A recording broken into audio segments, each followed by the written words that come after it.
नमस्कार, आप देख रहे हैं एनबी न्यूज। मैं हूं आपके साथ काजल ठाकुर। कोरोना संकट के बीच में 3 कृषि कानूनों के विरोध में किसान संगठन दिल्ली के बॉर्डर पर जमे हुए हैं। ऐसे में किसान आंदोलन को स्थगित करने की बात भी हो रही है, लेकिन किसान नेता राकेश टिकैत ने साफ कर दिया है कि यह आंदोलन नहीं रुकेगा। साथ ही संयुक्त किसान मोर्चा ने पीएम मोदी को पत्र लिखकर कृषि कानूनों पर किसानों से फिर से बात करने की मांग की है। आपको बता दें कि संयुक्त किसान मोर्चा ने पीएम मोदी को पत्र लिखकर किसानों से बातचीत फिर से शुरू करने की मांग की है। साथ ही ये भी कहा है कि किसान महामारी में किसी के भी स्वास्थ्य को खतरे में नहीं डाल रहे हैं, लेकिन वो आंदोलन को भी नहीं छोड़ सकते हैं, क्योंकि ये जीवन मृत्यु और आने वाली पीढ़ियों का मामला है। पीएम मोदी को भेजे गए पत्र में किसान नेताओं ने कहा कि दुनिया का सबसे बड़ा लोकतंत्र होने के नाते सरकार को परिपक्वता दिखानी चाहिए और किसानों की मांगों पर विचार करना चाहिए। किसानों द्वारा खारिज किए गए कानूनों को लागू करना देश के लोकतांत्रिक और मानवीय लोकाचार के खिलाफ है। संयुक्त किसान मोर्चा शांतिपूर्ण आंदोलन में विश्वास रखता है और शांतिपूर्ण विरोध जारी रखेगा। कोई भी लोकतांत्रिक सरकार उन तीनों कानूनों को निरस्त कर देती जिन्हें किसानों द्वारा खारिज कर दिया गया है, जिनके नाम पर ये बनाए गए हैं। साथ ही अब तक किसानों को एमएसपी की कानूनी गारंटी भी दे दी गई होती। किसानों के साथ एक गंभीर और ईमानदार बातचीत फिर से शुरू करने की जिम्मेदारी सरकार पर है। आपको बता दें कि देश इस समय कोरोना संकट से जूझ रहा है। कोरोना के खतरे के बीच में दिल्ली की सीमाओं पर हजारों की संख्या में किसान अब भी कृषि कानूनों को रद्द करने की मांग को लेकर बैठे हुए हैं। ऐसे में मांग उठ रही है कि किसानों को अपना विरोध प्रदर्शन कोरोना संकट के मद्देनजर रद्द कर देना चाहिए। लेकिन इसी बीच भारतीय किसान यूनियन के नेता राकेश टिकैत ने साफ कर दिया है कि ऐसा होने वाला बिल्कुल नहीं है। उन्होंने ये भी पूछा कि क्या सरकार ये लिखित में दे सकती है कि इससे कोरोना संकट खत्म हो जाएगा। राकेश टिकैत ने तंज कसते हुए ये भी पूछा कि क्या कोरोना चुनावी रैलियों से नहीं फैल रहा था, ये सिर्फ किसान आंदोलन में ही फैल रहा है। किसान आंदोलन नहीं रुकेगा, ये किसानों का कहना है। तो एक बार फिर से किसान बातचीत को तैयार हैं। एक बार फिर से किसान आंदोलन की जो आग है वो भड़कने लगी है। प्रधानमंत्री को चिट्ठी लिखी गई है किसानों की तरफ से। पहले हमने देखा था कि सरकार की तरफ से ऑफर दिया जाता था बार बार किसानों को कि आइए हमसे बातचीत करिए। एक डेट फिक्स की जाती थी कि इस दिन बातचीत होगी। किसान नेता उसमें शामिल होते थे, कई किसान संगठनों के अलग अलग नेता उसमें शामिल होते थे, बातचीत होती थी। बाकायदा प्रेजेंटेशन के जरिए किसानों को समझाया जाता था कि क्या कृषि कानून है, किस तरीके के कानून है, क्या फायदा किसानों को इसका मिल सकता है और भविष्य में क्या फायदा किसानों को इसका हो सकता है। लेकिन 12-11 दौर की बातचीत हुई, किसान उसमें नहीं माने। किसान अपनी जिद पर सिर्फ और सिर्फ अड़े हुए थे। एमएसपी को कानून बनाया जाए, तीनों कृषि कानून रद्द किए जाए। किसान अपनी जिद पर अड़े हुए थे। सरकार उस जिद को मानने को तैयार नहीं थी। सरकार का साफ कहना था कि कृषि कानून रद्द नहीं होंगे और ना ही एमएसपी जो है वो खत्म नहीं होगा। लेकिन किसानों को ये डर है, अपने भविष्य का डर है कि एमएसपी खत्म हो जाएगा, जिसकी वजह से किसान वहां पर लगातार दिल्ली की सीमाओं पर डटे हुए हैं। किसान आंदोलन कर रहे हैं। अभी तक ये आंदोलन चल रहा है। कई महीनों का वक्त गुजर चुका है, 6 महीनों से भी ज्यादा का वक्त ये गुजर चुका है जब से किसानों का आंदोलन चल रहा है। इस बीच में बहुत कुछ हुआ है, बहुत अलग अलग तरीके के आंदोलन हमने देखे हैं। 26 जनवरी की जो घटना हुई थी वो पूरे देश ने देखी थी, किस तरीके से लाल किले पर जाकर किसानों के झंडे को फहराया जाता है, वहां पर तिरंगे झंडे का अपमान किया जाता है। वहां हमने देखा था उस घटनाक्रम के बाद से किसान आंदोलन की जो छवि थी वो खराब हो गई थी। वो खराब इसलिए हो गई थी कि किसानों ने गारंटी ली थी कि 26 जनवरी पर कोई भी हिंसा नहीं होगी, शांतिपूर्ण तरीके से ट्रैक्टर मार्च निकाला जाएगा। एक ट्रैक्टर मार्च किसान निकालना चाहते हैं। हालांकि वो सिर्फ आउटर दिल्ली में निकाला गया था, लेकिन घटना जिस तरीके की हुई, हिंसा जिस तरीके की हुई, वहां पर लाठियां चली, पुलिस वालों को मारा गया था। कितने पुलिस वाले, तकरीबन 200-300 पुलिसकर्मी थे जो कि अस्पतालों में भर्ती थे, वो घायल हो गए थे। और कहा यह जा रहा था कि वो किसानों की लाठियों से घायल हुए हैं, वो उपद्रवियों की लाठियों से घायल हुए थे। लेकिन वो उपद्रवी थे कौन, ना तो इसका पता चल पाया था। वो किसान कौन थे, ना तो इसका कुछ पता चल पाया था। फिर उसके बाद किसानों की तरफ से आरोप लगाया जाता है कि तमाम जेलों में किसानों को बंद कर दिया गया है, चाहे वो दिल्ली की जेल हो या फिर हरियाणा की।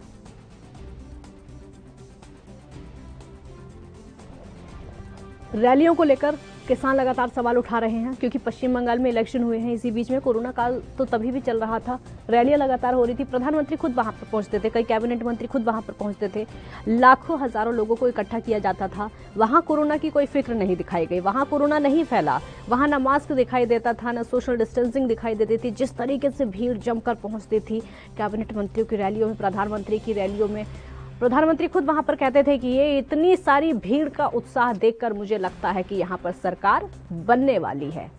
अब उसी बात को किसान बोलते हैं कि वहां पर क्या कोरोना नहीं फैला, क्या किसान आंदोलन से कोरोना फैलेगा?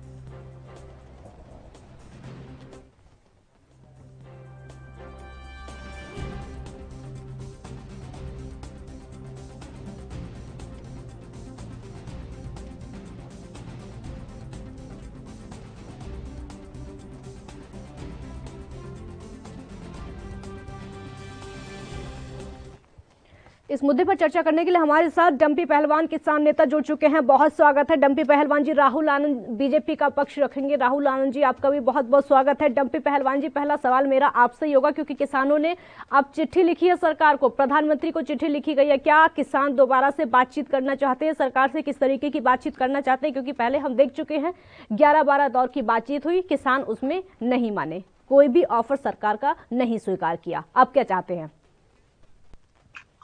मैडम, किसान ने कभी भी बात करने के लिए मना नहीं किया था, पहले भी किसान ने मना नहीं किया था जी। जो ये बात करने में देरी है सरकार की तरफ से देरी है, सरकार का अहंकार है, जो किसान के साथ बात नहीं करना चाहते, जो एक अन्नदाता के साथ बात नहीं करना चाहते। अब दिल्ली के चारों तरफ रोडों पे किसान बैठा, उसकी सुनाई नहीं की जाती। ये पूरा का पूरा दोष सरकार का, जो बात नहीं करती सरकार। और किसान पहले भी बात करने के लिए तैयार था, अब भी बात करने के लिए तैयार है। किसान ने बार बार कहा बात की जाए, कोई भी मुद्दा है बातचीत के जरिए हल होगा। लेकिन डंपी पहलवान जी, बातचीत तो हुई है ना, पहले भी 11-12 दौर की बातचीत तो हुई है ना, कहाँ किसान माने हैं? कई ऑफर भी किसानों को दिए गए सरकार की तरफ से। देखो, अपने देश का अन्नदाता मैडम, इसके साथ 100 बार भी बात करनी पड़ जाए तो सरकार को पीछे नहीं हटना चाहिए। इसको विवाद को सुलझाने का काम सरकार का है। जो ये जबरदस्ती कानून थोपे हैं तो किसान से सहमति बनाए, इसका कोई न कोई विचार करे और अन्नदाता की बात मानने का काम करे। कोई किसान ने मांग नहीं की, जबरदस्ती सरकार ने थोपने का काम किया है कानून। बात की जाए, इस मैटर को सुलझाया जाए। किसान को कोई शौक थोड़े रोडों पे बैठने का। आज 6 महीने होने को जा रहे हैं 26 तारीख को, और 2 महीने पहले पंजाब में जो सरदार भाइयों संघर्ष करके आए, 8 महीने हो गए आंदोलन को, और सरकार ये सोचती है कि इनसे बातचीत नहीं करेंगे, उठ के चले जाएंगे, तो ये अपना वहम निकाल दे। 1 साल लगे, 2 साल लगे, किसान यूं ही बैठा रहेगा। और ये कहते नहीं है भीड़ कम होगी, भीड़ कम नहीं है, जानबूझ के हमने भीड़ कम रखी हुई है। अगर सरकार को भीड़ ज्यादा चाहिए तो एक बार आप लोग बातचीत करके हमारे को बता दो, जितनी भीड़ चाहिए उतनी भीड़ हम इकट्ठी कर लेंगे। हमने बीमारी लेकिन भीड़ इकट्ठी करने से क्या होगा डंपी जी? भीड़ इकट्ठी करने से थोड़ी कुछ हो जाएगा। नहीं, न्यूज चैनल कटे या भीड़ कम है, किसान चले गए। हमने जानबूझ के भीड़ कम की हुई है। भाई, बीमारी का दौर चल रहा है, सभी हम अपने घरों में हैं, तो तब भी आप लोगों को ज्यादा चाहिए था, आप लोग बात करके बता देना। कई चैनलों वाले पूछते भीड़ कम होगी, आंदोलन ऐसे नहीं टूटेगा। आंदोलन किसान की मांग मानने से ही टूटेगा, बात करने से आंदोलन खत्म होगा। न्यूज चैनल वाले वो दिखाते हैं डंपी पहलवान जी, डंपी पहलवान जी मैं आपको एक बार समझा देती हूँ, मैं बता देती हूँ। न्यूज चैनल वाले वो दिखाते हैं जो कि दिखता है, जो जमीन पर दिखता है। न्यूज चैनल वाले वही दिखाते हैं कि देश में इस समय हालात क्या हैं। जब भीड़ ज्यादा थी तो भीड़ ज्यादा दिखाई गई थी, और भीड़ कम थी तो भीड़ कम दिखाई गई, बातचीत होती थी तो बातचीत दिखाई गई, जितने ऑफर दिखाए गए वो भी दिखाए गए। क्या आंदोलन में चल रहा था, एक मिनट, क्या आंदोलन में चल रहा था, किस तरीके से सरकार की तरफ से कीलें बिछाई गई थी, वो भी दिखाया था हमने। आपने शायद नहीं देखा, हमने सब दिखाया है ना। दिखाया था, आप लोगों का धन्यवाद। दिखाया था आपने। हाँ। तो मैडम, मैं ये कहना चाहता हूँ, कई चैनलों वाले कहते मैं आपका नाम नहीं लेता कि भीड़ कम होगी। अभी देश में बीमारी चल रही, इसलिए हमने भीड़ कम रखी है, नहीं तो आंदोलन पे कोई असर नहीं पड़ेगा। किसान का ये वैचारिक क्रांति है, ये बंदूक की नोक से नहीं दबाई जा सकती। ये कहीं भी हमारे ऊपर लाठी चार्ज करो, कुछ भी करो, लाठी मारेंगे लाठी खाएंगे, गोली मारेंगे गोली खाएंगे। ये वैचारिक क्रांति है, ये ऐसे दबने वाली नहीं है। इसका बैठ के हल करना पड़ेगा माननीय प्रधानमंत्री जी से, माननीय गृह मंत्री जी से। मैं हाथ जोड़ के निवेदन करता हूं, कृपया आप इस चीज को सुलझाएं। अन्यथा ये बहम दिमाग में न पाड़े कि किसान अपने घर चला जाएगा, किसान अपने घर सम्मानजनक जाएगा। ठीक है, बातचीत से मुद्दा सुलझेगा, बातचीत की जाए। ठीक है राहुल जी, दोबारा से चिट्ठी लिखी गई है प्रधानमंत्री को, किसानों की तरफ से बातचीत होगी, सरकार क्या चाहती है, अब क्या स्टेप होगा? देखिए काजल जी, सबसे अहम बात यह है कि जो ये आंदोलन वो उसकी दिशा भ्रमित हो चुकी है। ये हम लोग शुरू से इस बात को कहते आ रहे हैं। जब किसान आंदोलन को लेकर आंदोलित थे, जब वो बैठे थे, तो उस समय उनकी जो मुद्दा थी उसके ऊपर सरकार ने स्वतः संज्ञान भी दिया था और उनसे बातचीत के लिए आमंत्रण भी दिया था। और करीब जो 11-12 दौर की जो बैठकें हुई हैं उसका बेनतीजा निकला। सबसे पहले बात इसमें ये आई थी कि वो कृषि कानून को एमएसपी का बात मान रहे थे कि एमएसपी के तहत खरीदारी हो, इसकी बात की जा रही थी। सरकार उस पर राजी थी। फिर उन्होंने क्या कि जो पराली जलाने की जो बात है उसको हटा दी जाए, तो सरकार उसके लिए भी राजी हो गई। फिर इन्होंने मीडिया के सामने संबोधन भी किया था माननीय कृषि मंत्री जी के साथ, बातें हमारी स्वस्थ वातावरण में हुई है, लेकिन देखते हैं क्या होता है। लेकिन बाहर आकर उन्होंने कहा कि नहीं, ये रद्द होनी चाहिए। तो सरकार ने इस चीज को पहले ही क्लियर कर दिया था कि कानून रद्द नहीं करेंगे ये, क्योंकि ये किसानों की हित की बात है। और वहां पे जो किसान बैठे हैं वो अतार्किक मांग को लेकर बैठे हैं। फिर प्रधानमंत्री जी ने जब बातें कही जिसमें आंदोलन जीबी नाम से इनको संबोधन किया गया था, ये जो बातें हैं ये कहीं ना कहीं आकर ये अपना सार्थक परिचय देते नजर आ रहे हैं आवाम के सामने कि किस प्रकार से जिद पकड़ लिया गया है किसान आंदोलन जीवियों की तरफ से। मुझे थोड़ा समय दीजिए, मैं आपको एक एक बातों का खंडन कर देता हूँ। सबसे पहले जो इसकी पवित्रता थी वो खत्म हो गई। अभी कुछ दिन पहले मीडिया में एक खबर आई थी जिसमें इस बात का जिक्र किया गया था कि किसान आंदोलन में एक महिला के साथ रेप हुआ है, इसकी पुष्टि भी की गई थी। ये एक आंदोलन की पवित्रता को वो नष्ट कर दिया, वही नष्ट कर दिया।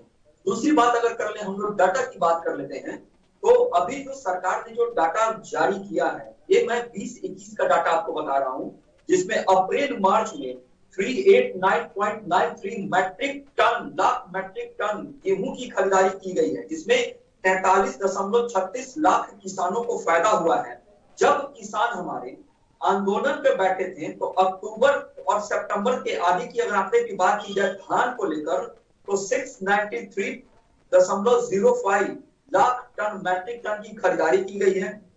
चावल की 465 के आसपास खरीदारी की गई है। पूरे किसानों का जो ओवरऑल आंकड़ा निकाला जाए 20-21 का गेहूं और चावल को लेकर, तो 102.51 लाख किसानों को फायदा हुआ है। अब बात हम लोग थोड़ा पंजाब की कर लेते हैं। पंजाब में 19-20 में टोटल प्रोडक्शन जो हुआ था क्रॉप का, वो हुआ था 117.79 metric ton, lakh metric ton, और प्रोक्योरमेंट में 108.76 की खरीदारी हुई थी। और 20-21 में 135, ध्यान रखिएगा, 135.89 लाख मैट्रिक टन की खरीदारी पंजाब में सिर्फ की गई है। और आश्चर्य की बात है कि पंजाब और हरियाणा के ही लोग बैठे हैं। मैं हरियाणा पे भी आ जाता हूँ। हरियाणा में 43.72 लाख मैट्रिक टन का प्रोडक्शन हुआ है, जिसमें खरीदारी की है सरकार की तरफ से 38 लाख मैट्रिक टन की। एक सामान्यजनक डाटा है जिसको अचीव किया गया है और संतोषजनक है, उसमें किसानों को फायदा भी हुआ है। आश्चर्य की बात यह है कि किसान बिल को लेकर कैप्टन अमरिंदर जी का एक ट्वीट आया है, मैं जरा आपको बताना चाहूंगा, जिसमें उन्होंने एक बात का जिक्र किया है। Bill 3, the farmer agreement on price assurance and farm services bill 2020 provide that no sales purchase of the wheat and paddy under a farming agreement will take place below MSP and those will violate it will be the punished up to 3 years। आप बताइए, captain Amarinder जी tweet भी कर रहे हैं और उसकी फायदे को भी बता रहे हैं, और आश्चर्य की बात है वो आंदोलन को समर्पित भी है। तो इसको आप क्या कहें? ठीक है, जवाब दे रहे हैं, बिल्कुल बिल्कुल, ठीक है, ठीक है, जवाब दे रहे हैं। डम्पी जी आपका जवाब दे रहे हैं, बोलिए। मैडम क्या कर रहे हैं ये भाई? अपना सवाल दोहरा दीजिए। राहुल जी बहुत छोटे से शब्दों में अपना सवाल एक बार। मेरे को आवाज नहीं सुनाई दे रही। ठीक है मैडम राहुल जी की मेरे को साफ आवाज नहीं सुनाई दे रही। ठीक है, एक छोटे से, ठीक है मैं आपको बताती हूँ, हाँ, छोटे से शब्दों में राहुल जी अपना सवाल एक बताइए, छोटे से शब्दों में, क्योंकि बहुत सारे आंकड़े आपने पेश कर दिए। सुनाई देती मेरे को उनकी आवाज। मैं आपको बताऊंगी बहुत सारे। मैडम बिल्कुल, आप बताओ एक बार। अमरीकी की सरकार जो किसान बिल 2020 आया है उसको इंप्लीमेंट करते हुए उन्होंने इस बात को कहा है कि इससे एमएसपी से कम रेट पे अगर खरीदारी की जाएगी तो उसको 3 साल के लिए सजा दी जाएगी। ये पंजाब सरकार के सीएम ने इसको ट्वीट भी किया है। तो आश्चर्य की बात यह है, मेरा सवाल यह है कि जब एक तरफ आप इसके फायदे को बताते हैं तो दूसरी तरफ किसान आंदोलन पे पंजाब में क्यों बैठे? जी डंपी पहलवान जी उनका, हाँ ठीक है बोलिए। सुनो, हरियाणा और पंजाब में मंडी व्यवस्था सर छोटूराम ने शुरू की थी और वहां एमएसपी पहले से है मैडम। हरियाणा और पंजाब से अलग ये कोई नया काम नहीं किया किसी सरकार ने। हरियाणा और पंजाब में शुरू से अनाज खरीदा जाता है एमएसपी पे। ये सर छोटूराम ने मंडी व्यवस्था शुरू की थी, ये किसी सरकार का कोई लेना देना नहीं है। दूसरी बात मैं आपको बताता हूं, ये मेरे को ये बताओ, दिल्ली में, मध्य प्रदेश में, गुजरात में कहीं भी एक दाना गेहूं का सरकार ने खरीदा उधर, पूरे देश के किसी भी कोने में, या हाथ में रजिस्टर उठा के बता रहे थे इतने मैट्रिक टन, कहीं भी एक दाना पूरे देश में एमएसपी पे खरीदा हो तो मेरे को बताओ, हम आपके कसूरवार हैं? कहीं भी ये यहाँ पे शुरू से खरीदा जाता है, ये किसी सरकार का कोई नहीं, इसमें अमरिंदर की कोई बात नहीं, इसमें मनोहर लाल खट्टर की कोई देन नहीं, एक पैसे की भी। यहाँ लोगों को तंग करने का काम किया है। पहले किसान अपने खेत से गेहूं निकालता था, सीधा मंडी में ट्राली लेके जाता था। अब यहाँ टोकन दिया इन्होंने किसान को भ्रमित करने का और तंग करने का काम किया है। इनकी 1% भी कोई देन नहीं यहाँ पे। और पूरे देश में एक जगह भी ऐसी दिखा दो, हरियाणा और पंजाब के छोड़ के, एक दाना भी एमएसपी पे खरीदा हो। ये दिल्ली हमारे साथ लगती है, यहाँ पे 1700 रुपए में गेहूं बेचने के लिए मजबूर होना पड़ा लोगों को। कहीं भी एक दाना नहीं खरीदा है, बिल्कुल झूठ बोल रहे हैं और भ्रमित कर रहे हैं। फिर मेरी दूसरी बात सुनो, हाँ। एक 6% खरीदने से पूरा देश की खरीदी होगी? उन 6% खरीदने से पूरे देश की खरीदी होगी? ऐसे खरीद नहीं होती। ठीक है, जवाब दे रहे राहुल जी आपका, बोलिए। देखिए, डंपी पहलवान जी ने एक बात कही जो मैं बहुत साफ उनकी आवाज नहीं आ रही थी, तो मुझे जो समझ में आया, उन्होंने यही कहा कि 6% की खरीदारी से क्या पूरे देश का भला हो जाएगा? जी। तो ये जो बिल है, किसान बिल 2020 है, उसमें इसी चीजों का तो प्रावधान है। उसमें इसी बात का जिक्र किया गया है कि सरकार पूरे खरीद का 6% ही अपने स्थानों पर एकाग्र कर सकती है, जिससे बाहर निकलने के लिए पीपीपी मोड पे इन्वेस्टर्स आएंगे, अनाजों को रखने की समुचित व्यवस्थाएं होंगी, किसानों को फायदा होगा। यही तो इस बिल में जिक्र है। यहाँ डंपी पहलवान जी जरूरत भी बता रहे हैं और विरोध पे भी हैं।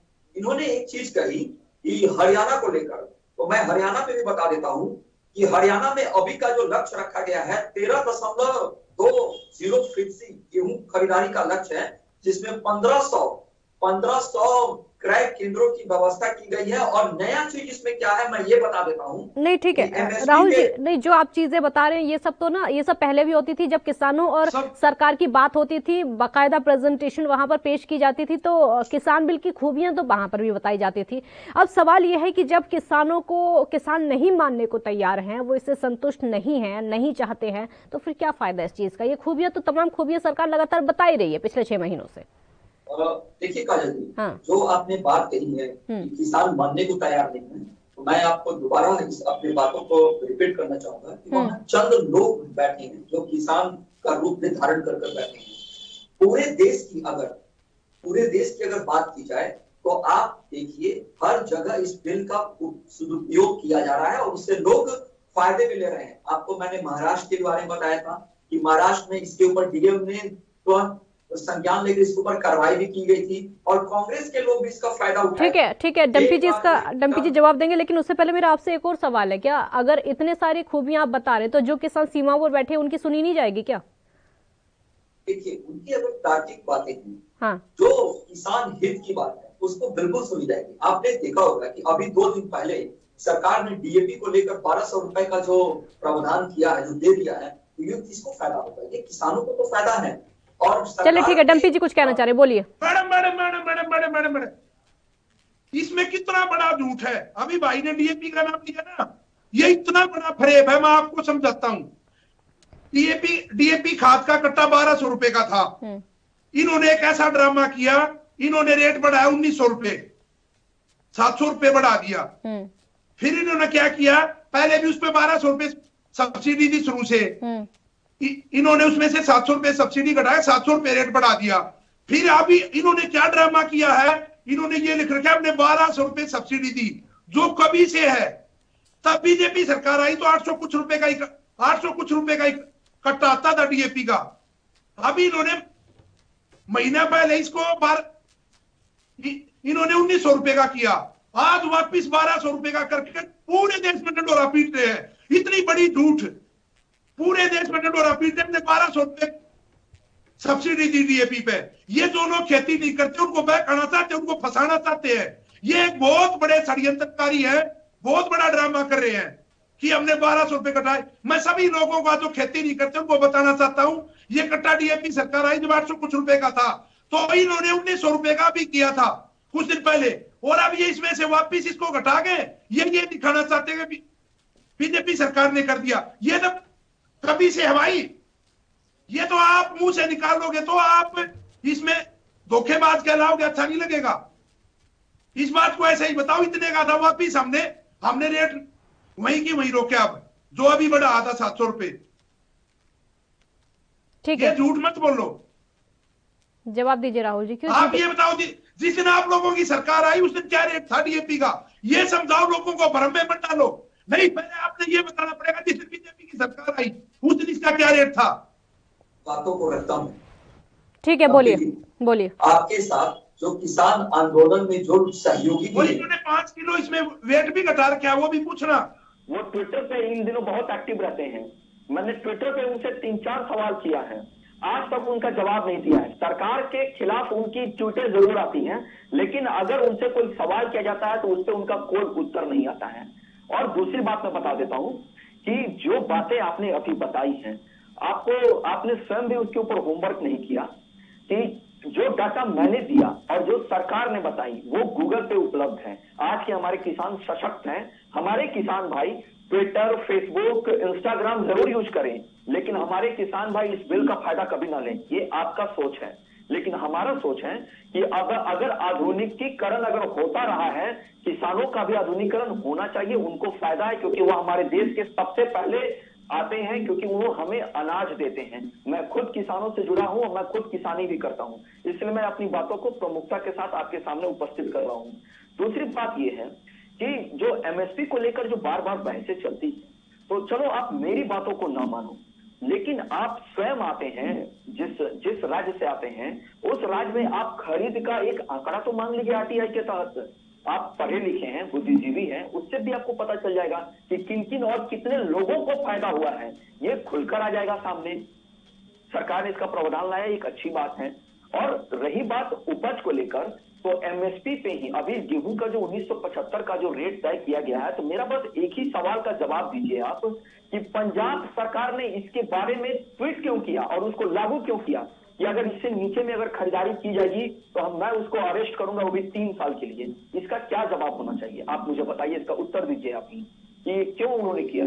कहीं ना कहीं इसका फायदा नजर आया है, तभी उन्होंने इस बात को कहा है। और ये मैं नहीं कह रहा हूं, ये मैं भ्रम नहीं फैला रहा हूं, ये उनके आईडी से ट्वीट किया गया है, बस मैं उसको पढ़ा हूं। ये एक सच्चाई है। ठीक है, बोल रहे हैं।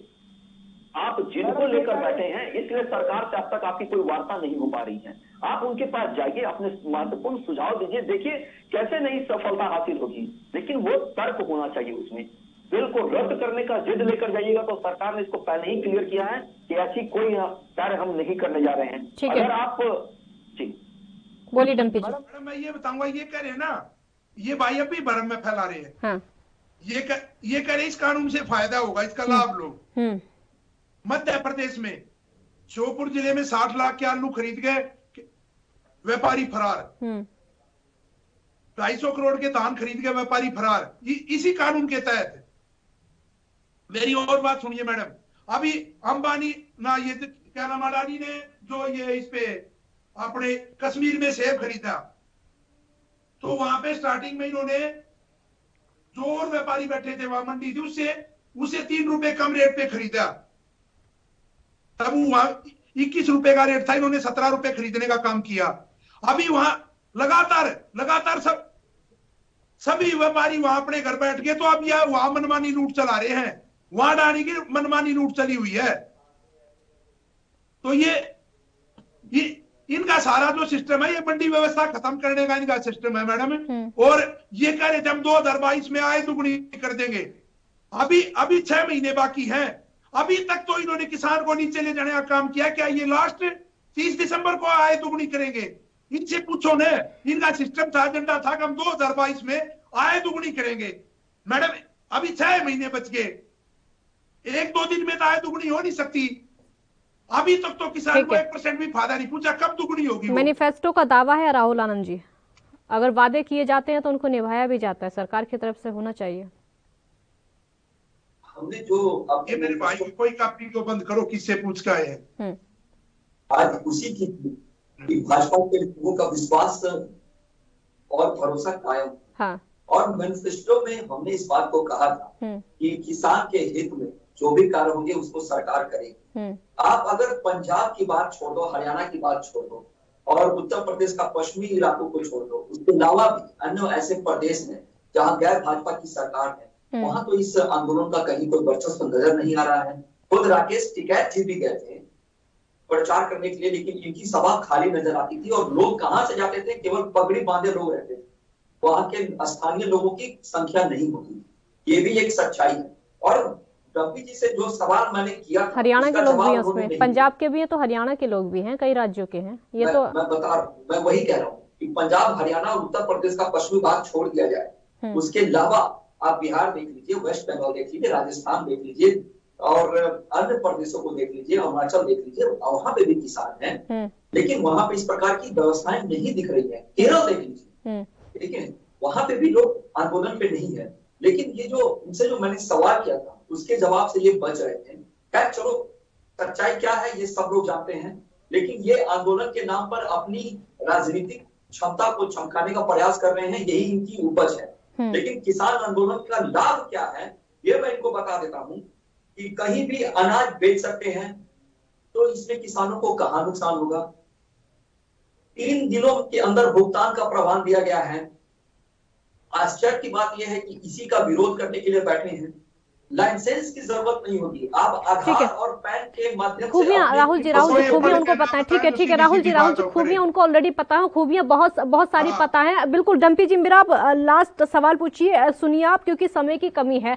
अब किसान चाहते हैं प्रधानमंत्री को पत्र लिखकर कि फिर से बातचीत होनी चाहिए। अब बातचीत अगर हो भी गई, सरकार बातचीत करने के लिए आ भी गई, फिर वैसे ही बातचीत होगी, 7-7, 8-8 घंटे बातचीत में लगेंगे, फिर से वही प्रेजेंटेशन किसानों के सामने पेश की जाएगी, वही खूबियां पेश की जाएंगी, तो क्या किसान मानेंगे या फिर अब भी ऐसी बात अटकी रहेगी? मैडम वो सरकार से पूछे, वो अपने देश के अन्नदाता को मनाना चाहती है, रोडों पे डालना चाहती है, वो सरकार भी सपोर्ट करे अपना। किसान उस दिन भी बात करने के लिए तैयार था, आज भी बात करने के लिए तैयार है।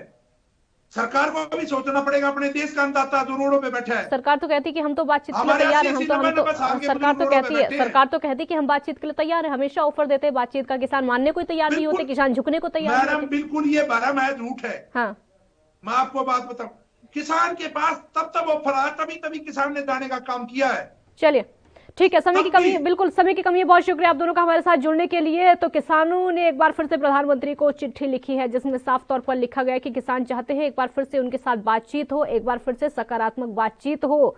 जहां तक कोरोना की बात है तो किसान किसी के स्वास्थ्य के साथ खिलवाड़ नहीं करना चाहते हैं, वो सिर्फ ये चाहते हैं कि बातचीत हो और कृषि कानून रद्द हो। जब तक कृषि कानून रद्द नहीं होते हैं तब तक आंदोलन खत्म नहीं होगा। बहुत शुक्रिया आपका। देखते रहिए ANV न्यूज़। नमस्कार।